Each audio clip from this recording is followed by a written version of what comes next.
وَلَقَدْ يَسَّرْنَا الْقُرْآنَ لِلذِّكْرِ فَهَلْ مِن مُّدَّكِرٍ قال رسول الله صلى الله عليه وسلم بلغوا عني ولو آية۔ آج انشاءاللہ تعالی استغفار کی اہمیت و فضیلت کے متعلق نبی مکرم صلی اللہ علیہ وسلم کا ارشاد مبارک پڑھتے ہیں۔ اللہ رب العزت ہم سب کو آپ صلی اللہ علیہ وسلم کے مبارک ارشادات پر عمل پیرا ہونے کی توفیق دے۔ نحمدہ و نصلی علی رسولہ الکریم۔ اعوذ باللہ من الشیطان الرجیم، بسم اللہ الرحمن الرحیم۔ عن عبد اللہ بن عباس قال قال رسول اللہ صلی اللہ علیہ وسلم من لزم الاستغفار جعل اللہ له من كل هم فرجا ومن كل ضيق مخرجا ورزقه من حيث لا يحتسب۔ سیدنا عبداللہ بن عباس رضی اللہ تعالی عنہما کہتے ہیں کہ رسول اللہ صلی اللہ علیہ وسلم نے فرمایا، جس نے استغفار کو لازم کر لیا تو اللہ تعالی جل شانہ اسے ہر غم اور تکلیف سے نجات دے گا اور ہر تنگی سے نکلنے کا راستہ پیدا فرما دے گا۔ اسے ایسی جگہ سے رزق عطا فرمائے گا جہاں سے اسے وہم و گمان بھی نہ ہوگا۔ آج ہم لوگ گناہوں کے سمندر میں غرق ہیں، قدم قدم پر رب کریم کی نافرمانیاں کر رہے ہیں۔ ہماری صبح و ہماری شام، ہماری رات معصیتوں سے آلودہ ہیں۔ نفس و شیطان کے چنگل میں پھنس کر ہم اپنے رحیم مہربان پروردگار کی بغاوت کے مرتکب ہو رہے ہیں۔ دنیا کی محبت نے ہمیں آخرت سے غافل کر رکھا ہے۔ اس فانی، عارضی اور ختم ہو جانے والی زندگی کو ہم نے اپنے مطمع نظر بنایا ہوا ہے۔ خوف خدا، فکر آخرت اور بارگاہ الہی میں حاضری کا احساس ختم ہوتا جا رہا ہے۔ اس کے نتیجے سامنے ہیں۔ گناہوں کی کثرت نے ہم پر آفات و بلیات اور مصائب و آلام کے وہ پہاڑ توڑے کہ الامان والحفیظ۔ اس حدیث مبارکہ میں ہمارے پیارے نبی جناب رسول اللہ صلی اللہ علیہ وسلم نے ارشاد فرمایا، جو کوئی استغفار کو لازم پکڑے اللہ تعالیٰ جل شانہ اس کے لیے ہر تنگی میں آسانی، ہر غم سے دوری کا سامان پیدا فرمائیں گے اور اسے ایسی جگہ سے رزق نصیب فرمائیں گے جہاں اس کا گمان بھی نہ ہوگا۔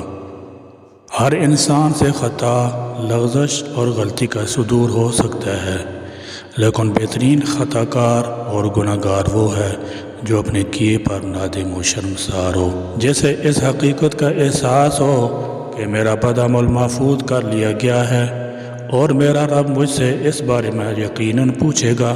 یہی وجہ ہے کہ صاحب ایمان لوگوں کو بار بار گناہوں کے تریاق کی طرف متوجہ کیا گیا ہے۔ قرآن کریم کی درجنوں آیات مبارکہ توبہ استغفار کی اہمیت بیان کرتی ہیں۔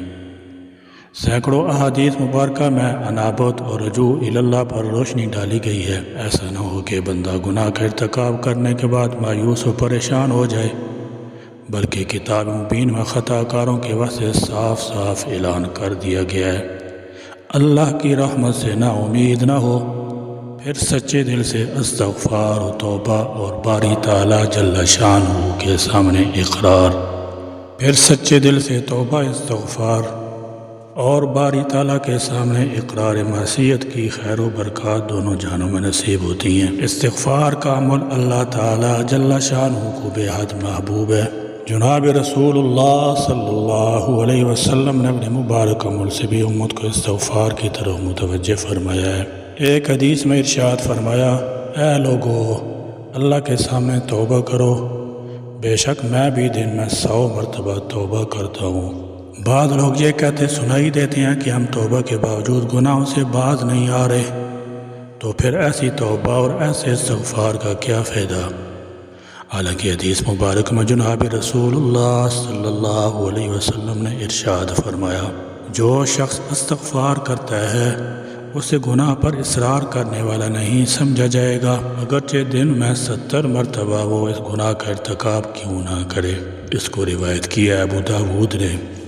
گناہوں پر شرمسار ہونا، اپنی لغزش کا اقرار کرنا اور اپنے جرم کا اعتراف کرنا وہ مبارک بابرکت عمل ہے جس کا توڑ شیطان کے پاس نہیں۔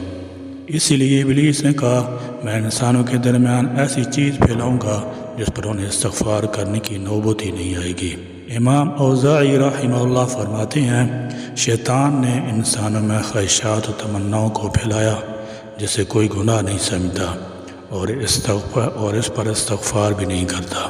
حضرت ابو سعید خدری رضی اللہ تعالی عنہ کی روایت ہے کہ جناب نبی کریم صلی اللہ علیہ وسلم نے ارشاد فرمایا بے شک شیطان نے حق تعالی جل شانہ سے کہا تھا اے میرے رب تیری عزت کی قسم میں ہمیشہ تیرے بندوں کو گمراہ کرتا رہوں گا جب تک ان کی روحیں ان کے جسم میں موجود رہیں گی۔ جواب میں اللہ رب العالمین نے ارشاد فرمایا میری عزت کی قسم، میری جلال کی قسم، میرے بلند مرتبے کی قسم، جب تک میرے بندے مجھ سے مغفرت طلب کرتے رہیں گے میں انہیں معاف کرتا رہوں گا۔ آخر میں سمجھنے کی اہم بات یہ ہے کہ توبہ کی 3 شرائط ہیں۔ پہلی شرط آدمی گناہ سے فی الفور باز آ جائے، دوسری شرط اپنے کیے پر نادم ہو، تیسری شرط آئندہ اس گناہ کو نہ کرنے کا پختہ ارادہ ہو۔ اگر ان باتوں میں سے ایک بھی کم ہو تو توبہ نامکمل رہے گی، اور یہ شرط اس وقت ہیں جب معصیت و گناہ کا تعلق بندے اور رب کے درمیان ہو۔ اگر وہ گناہ کسی انسان سے بھی متعلق ہے تو اس میں چوتھی شرط یہ ہے کہ صاحب حق کو اس کا حق لوٹایا جائے۔